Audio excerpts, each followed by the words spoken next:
Hello check. नमस्कार भैया, प्रणाम। जितना भी हमारे भोजपुरी के देखे सुने वाला बानी सब गटे के दिल से प्रणाम करतानी। और भैया आज हमके बड़ा दुख होता है बात से कि एगो लड़का लड़किया से बड़ा प्यार करत रहा बेतना। अब लड़का नयका मोबाइल दे लेवा लड़किया से कि कसम बात हो प्यार आगे बढ़स, लेकिन भैया बीच में मामले खराब हो गए। मामला ही खराब हो गया कि लड़किया के जो मोबाइल रहा लड़कवा दे हल वो अगर भाई बात कर पकड़ लेला सब मोबाइलिया छीन ले लेवा।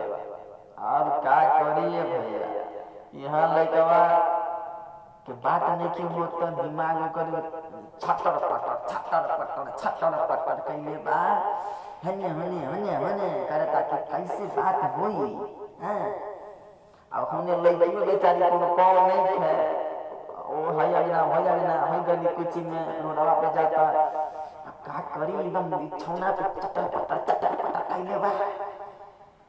तब लड़किया कहता कोनो न कोनो जुगाड़ लगा के कि मने अपना यरवा से कुछ कह दी कि ऐसे हो गई बा। तो का कहता सुन लो भैया, गाना के भाव में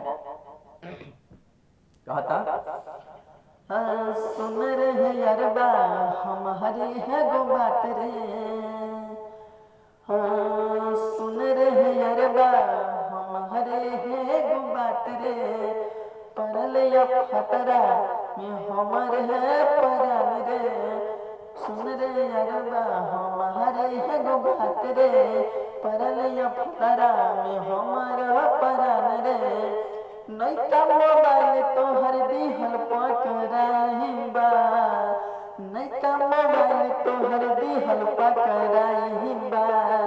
मिले जनी आई हो मोहल्ला गहर माई बा, मिले जनी आई हो मोहल्ला गहर माई बा।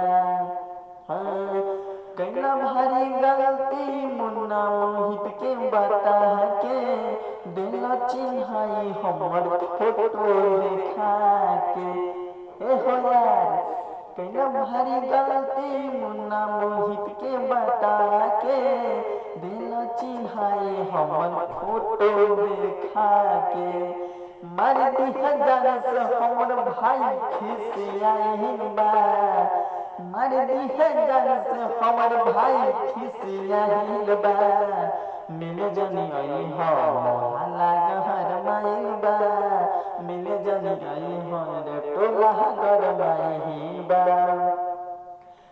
सुन रे यरबा हमरे गो बात रे, परलिया फतरा में हमर है परान रे।